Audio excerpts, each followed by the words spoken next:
but they're not booing me. On the show tonight, we've got the boss himself, Bruce Springsteen. Oh, I've been corrected. They are booing me. Well, let's start the show!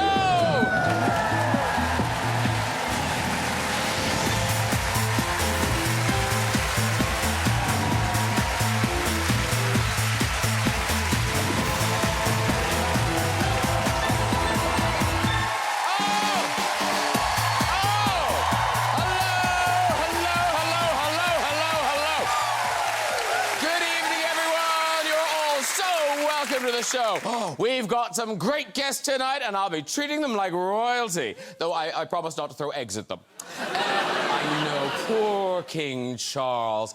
Egged on his walkabout in York. Still, that should fill a couple of episodes of The Crown, shouldn't it? Yeah. Now, talking of having unpleasant things thrown at you, Matt Hancock finally arrived in the I'm a Celebrity jungle. Yes, the former COVID health secretary was paired with ex-Strictly contestant Sean Walsh. Oh, there they are. They get on so well, don't they? Wonder what they're bonding about. Oh, yeah! I snogged someone who ruined my career, too. Hancock told his campmates that he just wants the chance to show the British public what he's really like.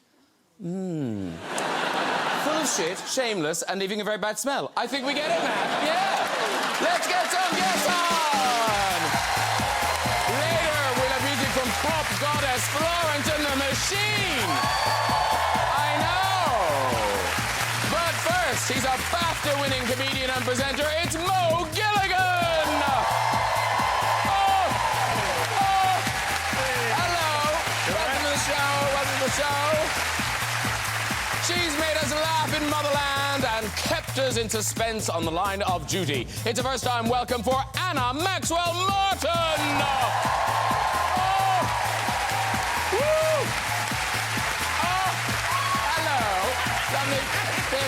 Have a seat, Anna Maxwell Martin. After a breakthrough performance in the global TV hit The Queen's Gambit, this actor is taking Hollywood by storm. Now serving up her new thriller, The Menu, it's Anya Taylor-Joy! Woo! Oh, she's up. Hello. Have a seat, He's a rock and roll legend with 150 million records sold and an Oscar, a Tony, and 20 Grammys to his name. Please welcome the boss himself. It's Mr. Bruce Springsteen!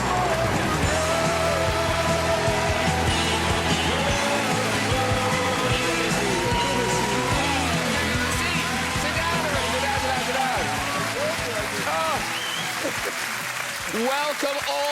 Lovely to see you all. Gorgeous, gorgeous, gorgeous. Now, Bruce, who do you know on the sofa? I've just met them. So okay, fair enough. Yeah. So you've never met any of them before? No. 20. Okay, you'll love them. But you have seen Queen's Gambit, haven't you? Yeah, it's wonderful. Really? Yeah, I did. Thank you very much. I'm not chuffed at all. Thank you. Now, I'd forgotten this. I'm now looking at that. Are you okay, Anna Maxwell Martin? I did flag this, Graham. No, and I'd forgotten. You did say, and I'd forgotten. I don't believe you'd forgotten, No, Graham. but now... So you have a phobia of something on the set, and it's not Graham! And it's not Bruce Springsteen, and it's not sofas. What have you got a phobia of? This is OK, because actually I can see now it's made of plastic, but I do have a phobia of fruit bowls, yeah. Oh, for real? Wait. Not the bowl, the fruit. The fruit, is it that they're all touching each other? Ah! I'm sorry. When did that start? I just don't know. I've got a few phobias. They just crop up. OK. So is it the fruit or the bowl? No, it's not the bowl. But it's the fruit. It's the... Do you eat fruit? So what do you do for your 5 a day? We're getting into an important question. I'm sorry. Like someone's parent. Now, I don't think we're going to upset you, Anya, but you have a phobia. Yes. But I think yours is a legitimate fear. Thank you very much. Yeah, I am really scared of revolving doors. I'm yeah, I get that. terrified of being cut in half or being stuck in one. And to be fair, my first ever scene on Peaky Blinders, it was a oneer. And I was supposed to run in through revolving doors, grab someone, take them through the revolving doors, first take, I get stuck in there. So, legitimate, I think so. Yes. And also, you have to match your speed to the speed of the door. Oh, God, and if you're at the airport, everyone with their luggage, I'm just like, I'm gonna die. I have a fear of sort of revolvers, but my little, say if I was in flip-flops, my little toe being caught in the groove of the revolving door. Why did you make this worse? I hadn't even thought of I hear that with the toe, Do you know what I mean? Because when I go on the tube, you know, like on the tube, like you got the escalators. Yeah. But sometimes I like putting my shoes on the side and they get cleaned. They got this little... you ever do that? They get cleaned. I don't know. Yeah, I don't have a 5 a day. Yeah, I don't clean my shoes. Oh, no, yeah, so on the side they get clean, but I'm always scared that one day it will get stuck. Bruce, do you have any fears, phobias? Save us, Bruce, save us. All right, I'm on stage in Texas, and it's a cool night. So I'm standing there, and I notice a bug about this big, a locust, just come on and sat on my microphone and is staring at me. And then I notice there's another one, and then another one, until the stage is filled with thousands of locusts. Oh, my gosh. Everywhere, everywhere. That's like the Bible. They were drawn. They were drawn by the lights and the warmth. And so I'm singing a song called My Hometown. It's a serious song. Yeah. I got the locust on my microphone. He goes to the top of my head. Oh, my God. And slowly crawls down my neck, No. into my shirt, into the middle of my back. Oh. And I'm still singing. I can feel him back there. I finished the song. Walking off stage, my drummer says, "That was incredible. I saw the locust go straight down your back, and you didn't even move." I mean, commitment.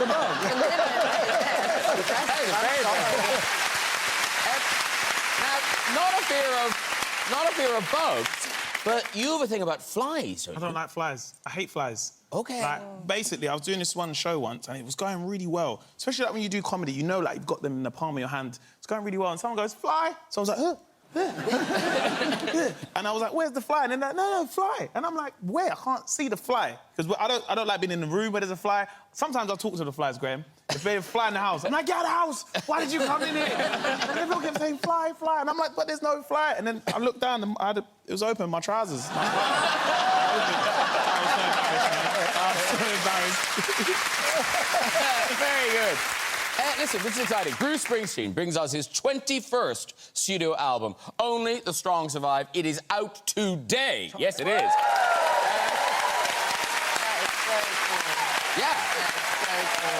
So, this is a big deal because this is your second volume of covers. Yeah, I don't do it too much, but... No, you really don't. So why now? Why these songs? How did you go about picking them? All of that. Basically, this was still during the COVID lockup, so I'd written a record that I recorded with the E Street Band, and I felt I was kind of done writing for a while. But you're at home, you're sitting at home, you have nothing to do. So, well, maybe I'll sing somebody else's songs, you know.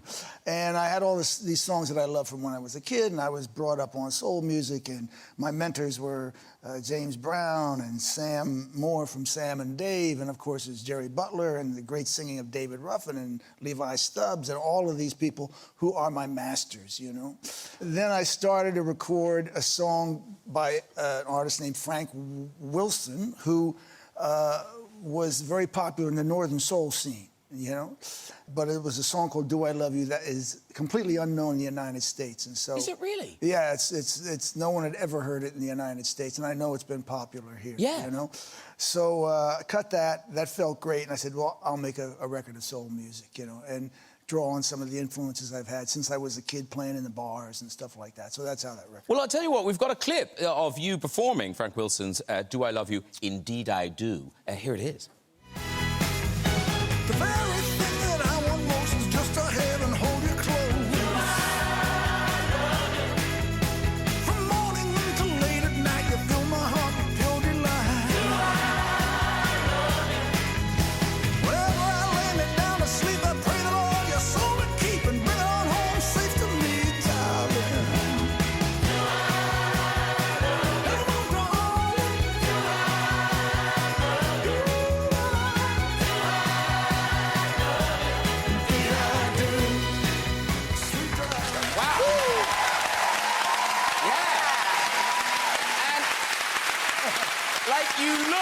you're really having a blast doing this. Yeah. But I read somewhere, you did an interview, and you were talking about going into this record, you weren't confident that your singing was up to these songs. Oh, I'm a bar singer, you know. I have a really good voice for 5 sets a night.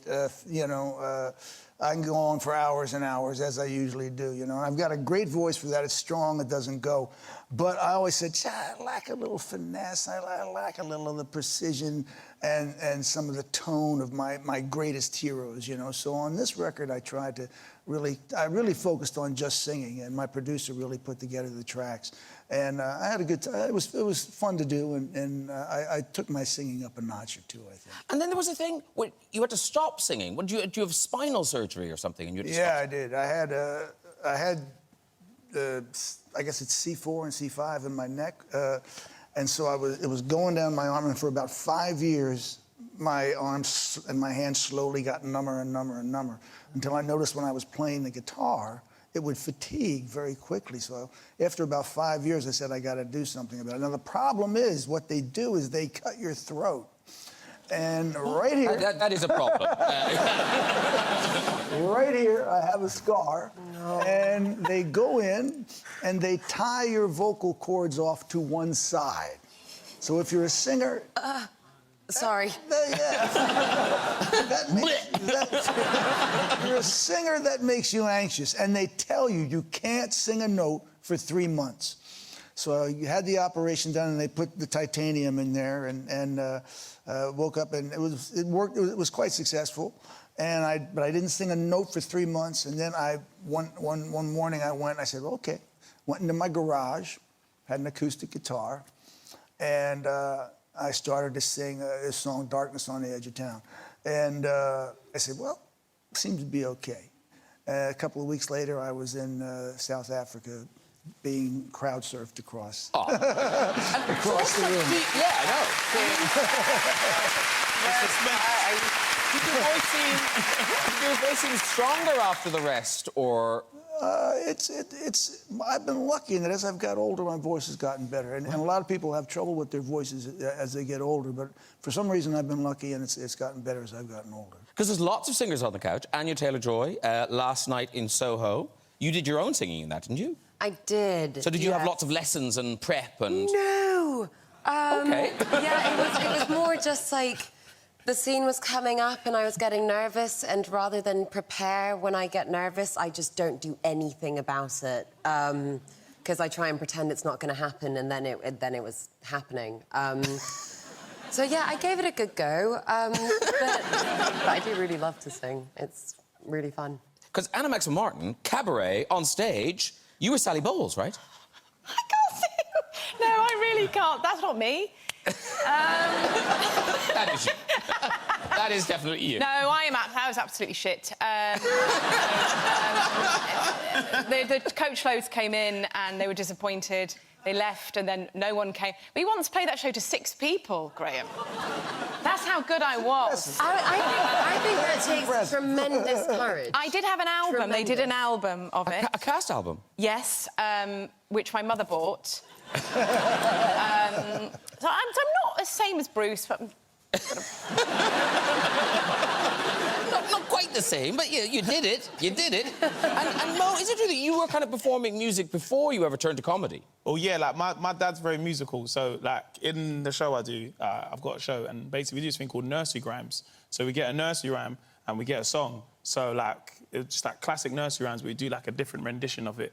But obviously my dad's a Rastafarian, so he do, like, his Rastafarian take on it. So instead of, like, the wheels on the bus, he's like, the wheels on the bus go around and around.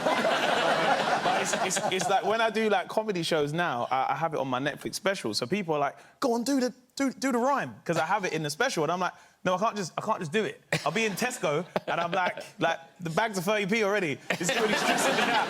And I do the rhyme. I'm like, no, don't do it. And before you know it, and I'm like, oh, Matt done it in my sit on the farm. And Bruce, you've been singing professionally. Next year, you'll have been singing professionally for 50 years, ladies and gentlemen. Wow. 5 decades. Actually... Or is it more? Yeah, actually, I've been singing for 60. How I've been playing with my band in a year for 50 years. 50 years. Oh, Yeah. that's the 50. Okay. That's tricky. Imagine this. The same people that you went to high school with, all of the same people, for the rest of your life. The rest of your life, you work with them every day. And no one can be replaced or changed, you know. So, Well, ladies and gentlemen, great news for the people of the UK and Ireland, because Bruce Springsteen and the E Street Band, back together, you're doing your first live shows here for, is it 6, 7 years, something like that? yeah, since way before the pandemic, so. Wow. And so you're not... Yeah, I know.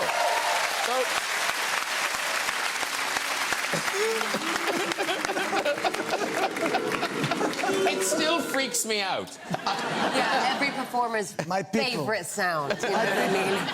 And because this isn't attached to a new album, is this like a greatest hits tour? No, it's just a tour. Okay. But you will play some hits, right? We'll play something. Yeah. And tell me, so when did the thing? Because your crowds do this now. They all they have signs of the songs Yes. they want to hear. Yes, when they did do. this start? I don't know, 10, 15 years ago, people started to... It was my fault because I started to play requests. So people started to bring signs about what they wanted to hear. And to keep the band from getting too comfortable, I would pull these signs out of the audience, show them to the band, and we would play them, you know? But it's not always your songs. No, it can be anything. The poor band is like, my God. Here, Bruce, do the wheels on the bus, mate. Do the wheels on the bus. Let me tell you, I have done the wheels on the bus many times. I have 3 kids, and I have sung Wheels on the Bus, not with that accent, but many times. And tell me about, wasn't there a man who wanted to hear Drift Away? Do you know the man I'm talking about? He had a sign. I do. Tell the people what the sign said. It said, I will give my left testicle to hear Drift Away. To whom? That is the question. Good question. That is the question. I certainly didn't want to be responsible for it, so we played Drift Away. Now, talking of fans, Bruce, I mean, you play the songs for the fans, but you do seem to go above and beyond. This was, I think, early, back in the 80s, I think. Do you know the story where you were, I think you were at a cinema, was it in Denver? St. Louis. St. Louis. So you're in a cinema in St. Louis. Take it away. Unless it's a different story. Unless it's a different story, and you're thinking, he can't want me to tell this story. I was at a cinema by myself on an off night from the tour in St. Louis, watching Woody Allen's Stardust Memories. Okay. During which Woody Allen is not necessarily so kind to his fans in the film. So I had met a kid in the lobby, was there with his girlfriend, and said, do you want to sit with us? So I said, okay. See, oh, really? I'm just thinking that's a hard no, isn't it? Do you want to sit with us? No. No, I don't. But no, you did it. You're Said, lovely. okay. You went tap. So I went and I sat, and we watched the movie. And he says, is that how you feel about your fans? So I said, well, not so much, right? He says, I'm going to go home now. Will you come home and meet my parents? You didn't. I said, okay. Oh, I love that. And so I went somewhere in St. Louis with this kid, and we walked in the door, and it's about 11 o'clock at night, and he says, Mom, I have Bruce Springsteen with me. And she goes, who? No. And he runs in his bedroom and comes out with the album and shows her the album cover. She says, Bruce Springsteen. And of course, then she goes, oh my God, let me make him some eggs. And so around midnight, I was sitting in a little house in St. Louis having some eggs with this kid and his mom. And I saw them for decades after that, every time we came to town. Oh, what a story. Bruce's new album is Only the Song Survive, and it is out today. All right. Now, Anya Taylor-Joy brings us a dark new thriller. It's called The Menu. It's out in cinemas next Friday, the 18th of November. So tell us all about it. Who are you? What goes on? How much can you tell us? Very little if you want to have a good time. So technically the story is about a couple that is going to a very exclusive restaurant on an island. This island is run by a, let's say, passionate chef. Yeah. And it takes place over one night and chaos ensues, and I will not say anymore. But it is one of those restaurants you read about, like, that are in... It's like normally the- in Denmark or Spain or something, it's, you get a plate of soil. Yeah, it basically takes, like, 5 people, and it costs, you know, your house to eat there. that kind of thing. Yeah. And Ray Fiennes is brilliant, and he plays the kind of godlike chef. Yeah. And you are a big Ray Fiennes fan, aren't you? Well, I learned English reading Harry Potter, so it was, you know, like, kind of a bit of a big deal. But my subconscious does this thing where, like, it bars me from information that I can't handle if I have to do a job. So every day I just go in and I'd be like, "Hi, Rafe," and, like, we got along really well. And then the second it was over, I was just like... Oh, my God, and I called my mum, and I'm not going to spoil it, but I was like... The last person that, like, faced off with Voldemort was Harry, and now it's me. And I'm here, and I'm ready for it. And it was a... Yeah. I'm blushing. We've got a clip. This is you with your date, played by Nicholas Hoult. And it's kind of you realising that maybe the menu's not to your taste. Mm-hmm. Excuse me, sir. Hi. Did you just fucking snap at me? Do you know how long I've been trying to get a reservation here? You don't. No, and I don't really care. Do not send shit back to this kitchen, you child. You thank them for even letting you in the door. What did you just call me? I called you a child. What you're fucking acting like. Tyler, you need to apologize to me right now. You cannot speak to me that way. Actually, I can, because ding dong, I'm the one who's paying, so maybe shut up and eat. Oh my God. Oh my God. This is incredible. You have to try this. No, thanks. Don't let me interrupt.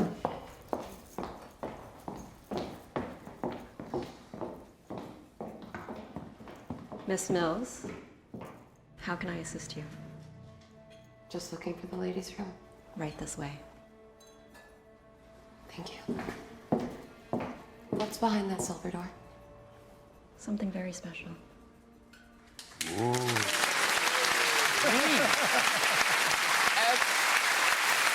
And I'm wondering now, Anya, in real life, have you been to one of these incredibly precious restaurants where you...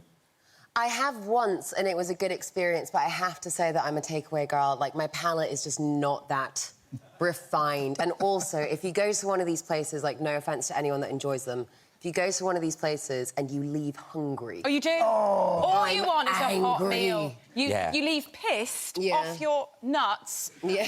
And you just think, I Because just they want keep a giving you pie. another glass of wine. They're like, this glass of wine with And then this. it's a and I'm foam. like, it's... Here's yeah. some foam with the wine. Exactly. I don't want foam. I want some fish and chips. And it also is that thing, is it, when you're in the restaurant thinking, what will be open on the way home? Give me something hot. Just want Yeah. hot. This happened to me. It was after a show one night. I just played 3 hours. I'm sweating. I'm starving. My manager says, "We're going to the best restaurant in Paris." Oh. Really?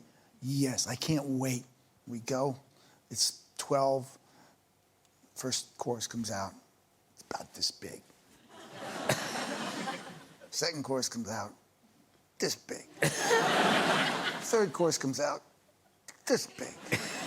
So I said, "Is that it?" He said, "That's it." So the chef comes out. I said, "Could I have another one of those last courses?" "No." I said, "Okay." We leave the restaurant, and I had an assistant who was a white-haired, huge Navy SEAL. And as I walk out, he's standing by the car with a McDonald's bag. Happy Bruce. Talking of bands, Anya, I mean, Queen's Gambit, we mentioned there, that this is nuts. 62 million households, not people, households, watch that show. So I'm guessing you've bumped into some of them. Yes, but also, I mean, all of this happened during lockdown. So the craziest thing was I was just kind of in my house, and then the internet was telling me that things were happening, but I don't believe it. So I'm like, oh, okay, fine. And then I landed in New York, and I was like, nope, this is different. Must run. But I think the thing that I love the most is the disparity between ages. Because you have, like, really little kids that love it, and then you have, like, 87-year-old people that are like, Beth! And I love that. That's my favourite. Yeah, I bet it is. Yeah. Do they want to tell you their interesting chess stories, or what? Or did they just say you were very good in it? No, sometimes they want to play me at chess, but the thing is, it's like, A, I don't carry one with me. Sorry to disappoint. But B, the thing about jumping from project to project is that you gain skills for that particular project. So I'm like, yeah, chess was like 2 years ago. Now I'm like good at cars and stuff like that, so sorry. Do people challenge you with other games? Other games? Yeah. Oh. Rock, paper, scissors right now. 1, 2, 3. Ha! Good result. Good result. That was nice. Good game. Because Anna Max Martin, was it after Line of Duty that you felt like? Did you notice people noticing you more after Line of Duty? But yeah, maybe, because lots of people watch it, don't they? And probably because they're so horrible. People come up and say... They're always very honest. You know, in the supermarket, they'll say, I didn't like you in that. OK, cool. Yeah, they'd shout. Get shouted at and things about being a bitch and things like that. But this is the question. So when you play a character that's that awful, because I have it too, do you say thank you? Yeah, totally, Annie, I'm like that. Because it's like, you're a bitch. So I'm nice like, of you to thanks, I'm a watch it." good actor. No, I'm just like, thank you, that's so nice. You're slagging me off, thank you. And Anya, I must just quickly mention, you finished filming Mad Max Furiosa. Is that what it's called? Yes. In Australia. And you put this clip online. So, basically, here's what you're going to watch. So, I believe I'm right. Anya, you were in that car, right? Yes. OK. And Anya's challenge is to drive down here, do a handbrake turn, and end up with the back of the car in between these two poles. It's called Is it really you? it's called a juicy lift 180. Wow. OK, let's see. Wow. Let's see how Anya gets on. Here we go. you. Here we go. Here we go. OK. Doing very well so far. Thank you. Excellent. Oh, not. Oh, good. And here we go. Here we go. Has she done it? Has she done it yet? Yes, she is. That's impressive, isn't it? But what's really like crazy and slightly upsetting about that is that that's my first time in a car. Really? So I Can't don't have drive. the license. That's so good. I can't parallel park. I can't go on the highway. I still don't have one, but I can do that. That's all you need to do. You don't need to know anything At some point, else. that will come in handy, Yeah. I'm assuming. Yeah, for a In very tight some- parking spot in a supermarket Yeah. or something. Yeah. I mean, How hard it is to do a 3-point turn when you drive. Sometimes I've been traffic. well, like, the way So that they've hard. trained me how to drive now is as if I'm, like, in a high-intensity chase at all times. So I'm kind of nervous to get my licence now. I'm a bit concerned about society. I think your instructor will be quite nervous as well. It is fun, though, and I Would you like to pull into this space, Mr. Joy? Because actually, Anna, you're now in a new drama, Spy Among Friends, and it's an historical drama based on real events. So are you that actor? Did you do lots and lots of reading around this subject? Do I do lots of reading around the subject? Yeah. Not a lot. Not a lot. What I do is I just read my bits. I like that. Yeah. Highlight. Nope, stop. Highlight. I don't need to know what's going on in the rest of it, because I'm not there. I like your style. Well, let's see what you do know about A Spy Among Friends. It launches the brand new ITVX platform from the 8th of December. And as I said, it is... There I am. Oh, there... Oh, yes. You're very good at it. I've changed since the cabaret days. So, as I said, based on real events, what do you know about it? What can you tell us about it? Oh, I'd love to tell you loads, but I'm not sure I know very much myself, because, as I say, I didn't actually read the script. But it's about Kim Philby, and he obviously, as we know, ran off to Russia, and there's sort of involvement with his best friend, Nicholas Elliott, and then he was sort of under suspicion, so I'm sort of investigating him. We need to work out what happened with Elliot. It's really, really good. It's brilliant. And the boys, that wasn't me on there. That was 2 other actors. No, that's Guy really Pearce and Damien Lewis. I mean, it's pop. It's like a thriller. It's not spy. It's a thriller, but it's about so my relationship with Damien's character, then Damien's relationship with Guy's character. Well, we've got a clip. This is you, and you're kind of beginning your debrief with Nicholas Elliott, who's the other, not Philby, played by Damien Lewis. Here we go. Mr. Elliott, I'd like to begin by saying how sorry I am. I realise how painful this must be for you and everyone else here at the intelligence service who counted Mr. Philby as a friend and trusted colleague for such an awfully long time. Is that Northumberland I hear? You and Mr. Philby were friends for what, 25 years? 23. Could you please explain to me how he was able to escape from Beirut? Smart money's on a boat. No, thank you. Newcastle. The accent. Mr. Elliott, I completely understand why you might need a moment or two to break the ice. Believe me, I do. Would you mind if we now consider it broken? Woo! Very good.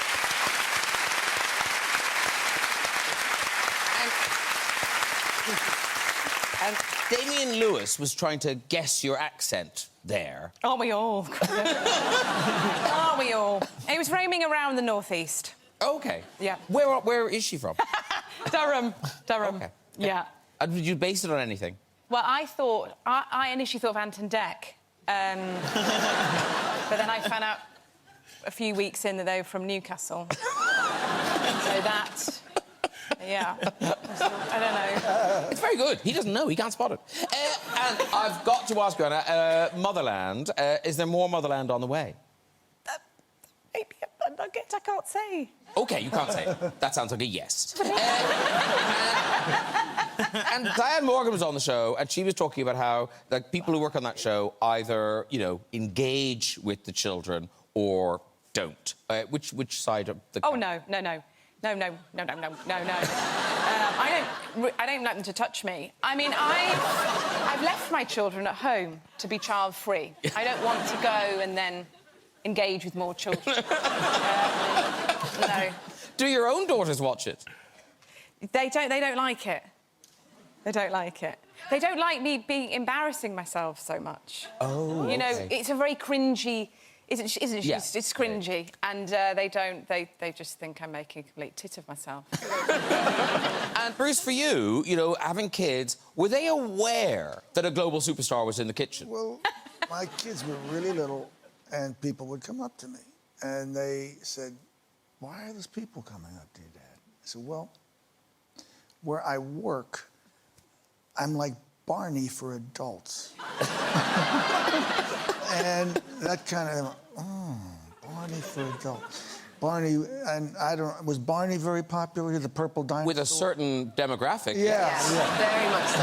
Yeah. So they understood that, but they have no interest, virtually no, or very little interest in my music or interest in that part of my life. They're interested, I always say, your kids don't need a hero, they need a father. Yeah. And so, you know, that's what they're interested in. That's wise. But, very exciting, there's a new baby in the Springsteen household. Yes, I am a 73-year-old grandfather. For the first time. Yeah, that was the first one. Yeah. My handsome son, Sam, and his lovely partner, Alex, have a wonderful baby girl, and there's a baby in the house. I'll be singing Wheels in the Bus again. And so You'll be dusting it off. That's right. So we're quite happy. Oh, such a lovely thing. And tell me this now, Mo, you are the baby of your family, aren't I'm you? the youngest, yeah. Yeah. So do they still treat you like that? Well, the thing is, I'm the youngest and I'm the only boy as well. So, like, when I go to my mum's, my mum just, like, pulls out all the stops. She's like, you hungry? Do you want some food? Like, do you want a pillow and stuff? And I'm like, oh, no. I'm okay. Yeah, my mum be like, do you want a pillow? Hug or to Why I don't do you need know, a it's, pillow? it's a pillow, like, mum's It's got just a nice pillow. pillows. So, like, I'm not there a lot, do you know what I mean? Like, so I get there, and she really walks out all the stops. But then my sisters hate it, because they're just like, we've been here for 5 hours, we haven't even been offered a drink. And I'm like, yeah, but you ain't got a TV show, so...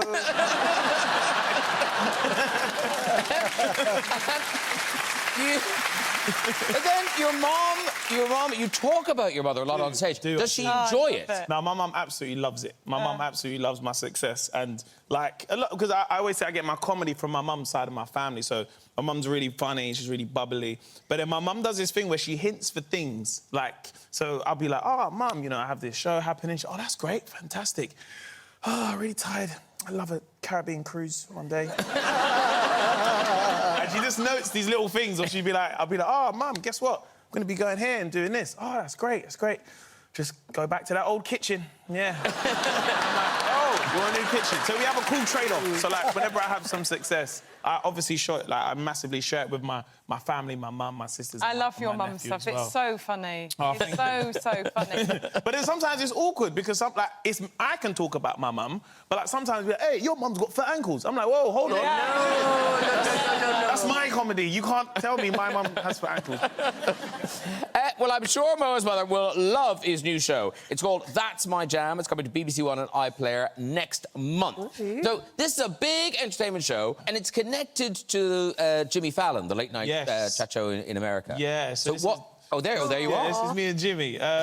So, yeah, he's a lovely guy. I was really fortunate to go out a year ago and do the pilot and meet him. So he does the US version, and he's passed the baton on to me to do the UK one, which will be on BBC One. And explain the game. Yeah, so it's basically like a music quiz show, but then it's got, like, performances with 2 teams of celebrities. So you get to see celebrities do things you've never seen before, especially, like, musicians as well. So you have this game called Musical Medley. So you'll get, like, a famous track, and then you have to do a different genre of it. It's sensational. There's parts where I sit there, I'm like, hey, this is so good. Are you not filming this? Because really good stuff. But, yeah, it was We've got a clip, and this is Alicia Dixon. Oh, this is Alicia Dixon. This is Alicia Dixon, and it's the musical genre challenge. Yeah. Here we go. Come on, Will. What do we have? Here we go. Give me something good. Give me something good. Oh, yes. Oh, my gosh, I'm so excited for this. Yeah. How are we going to do this, Adam? What kind of twist have you got? So I'm thinking Disney princess. Yeah. Oh, yeah, it's exactly how I look. Fire in the park. Let's go. Man try to say he's better than me. Tell my man shut up. Mention my name in one of your tweets. Why, rude boy, shut up. Better than me. Shut up.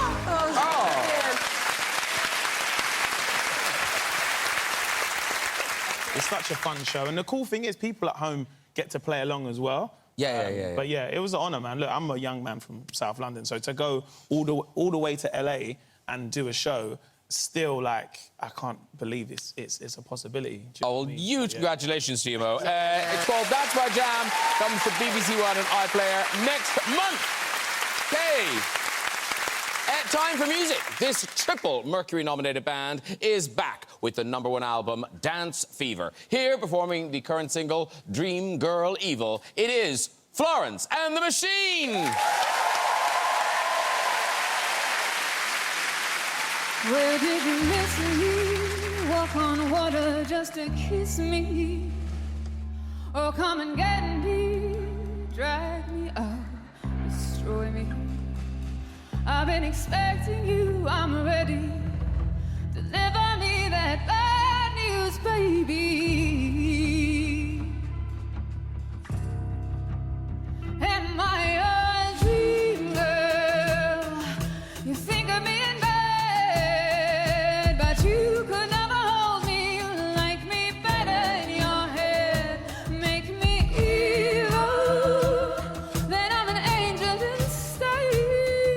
At least you'll sanctify me when I'm dead. Dream girl.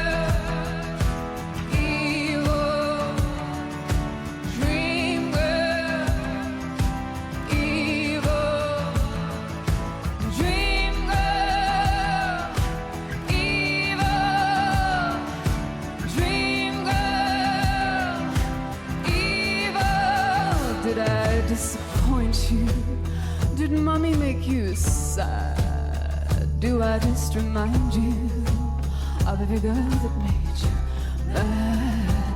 Make me perfect, make me your fantasy. You know I deserve it. Well, take it out on me.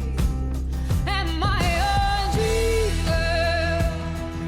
You think of me in bed, but you could never hold me. You like me better in your head. Make me evil, then I'm an angel instead. At least you'll sanctify me when I'm dead. Dream girl, evil. Dream girl, evil. Watch me shimmer, a projection of your mother. But don't come crying. I'm nobody's moral center.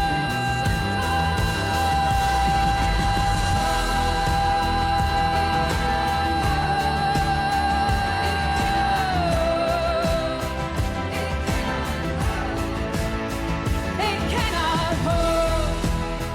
It cannot hold. It cannot hold. It cannot hold. It cannot dream girl. Evil. Dream girl. Evil. Dream girl. Evil. Dream girl, evil.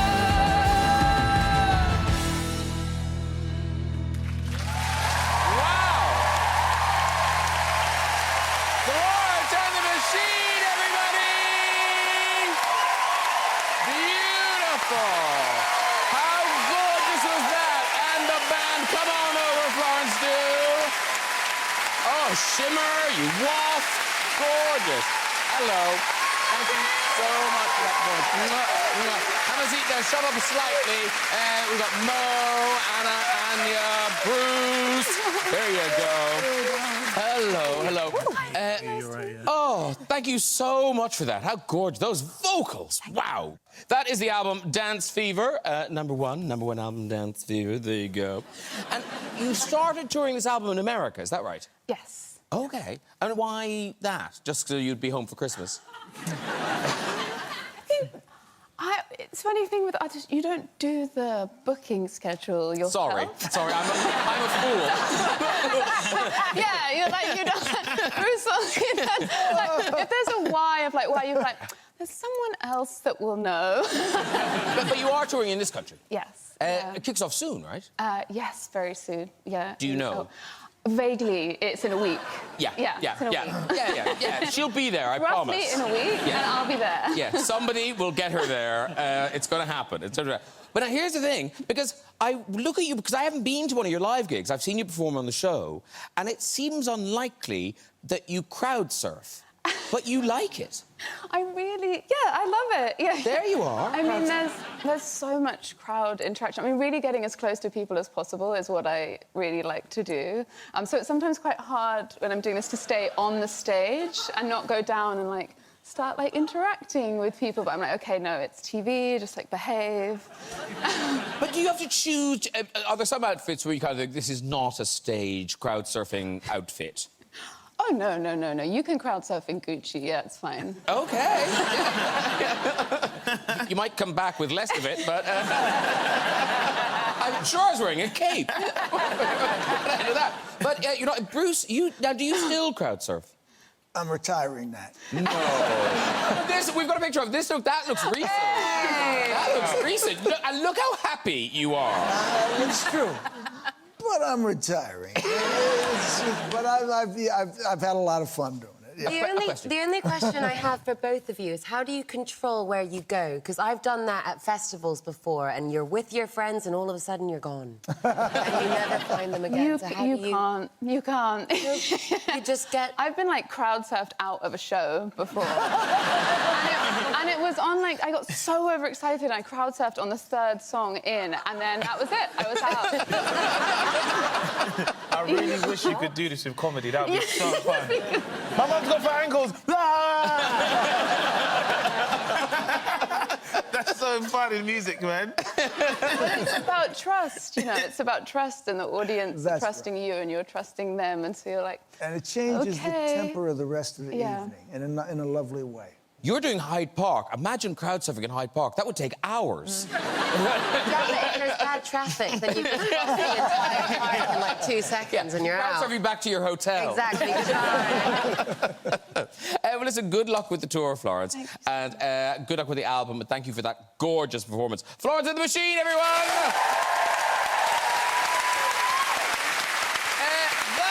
As they say, is really it for we go. Just time for a quick visit to the big red chair. Hello. Hello, Graham. Hello. What's your name? Roger. Roger. All right, Roger. And what do you do, Roger? I'm a doctor. Oh, he's a doctor. Hello, Roger. Oh, like an actual doctor. Yeah. Yeah. No, there's a lot of, you know. Are you like a general practice, or do you have a speciality? I work in a hospital. Okay, like a doctor. Yeah. He knows what he's doing. Yeah, it's a hospital. I work here. And where do you do it? In London. In London. Keeping it nice and vague. But on Monday, someone will see this face and go, oh, for fuck's sake, that's my doctor. I'm relying on him. Off you go with your story. So I took a 24-hour round trip to New York because I wanted to see Springsteen on Broadway. I knew you'd be in one of these stories. Yes. And everything was going fine. I got to the theatre door and checked my ticket in, and the ticket didn't work. What happened? There was a mix-up, and the friend who I'd got the ticket from was back in London, at home, asleep with his phone switched off. So quite a challenging situation to be in, as you can imagine. Yes. Very, very luckily, a good friend, Laurie, from New Jersey, was there with me. And she swapped her ticket with me, so I got in to see the show. And she had to wrangle with the box office. Of course, eventually, they let her in 30 seconds before the show started. Oh. That was brutal. I mean, interesting for him. That was just a TripAdvisor review. That's what... I was so invested. He got in. He got in. No, I was worried that he'd float all the way and he hadn't got it. He got in. He's a doctor. He can heal himself. OK, that really is all we've got time for. If you'd like to have a go in that red chair yourself and tell your story, you can contact us via our website. This is the address. Please say a huge thank you to all of my guests tonight. Florence and the Machine! Mo Gilligan! Anna Maxwell Martin! Anya Taylor-Joy! And Mr. Bruce Springsteen! Oh, yeah! And next week is Children in Need, but do join me the Friday after that with pop star Charlie Puth, BBC newsman Clive Myrie, Oscar winner Emma Thompson, Knives Out star Daniel Craig, and a taste of Panto with comedian John Bishop and the great Sir Ian McKellen. I'll see you then. Good night, everybody. Bye-bye! Who Dares wins. From the creators of Peaky Blinders, the brave SAS rogue heroes will do absolutely anything to turn the tide of war. If you press red, you can watch all brilliant episodes right now on BBC iPlayer. Next on BBC One, RuPaul and the Queens are bringing the Friday night vibes.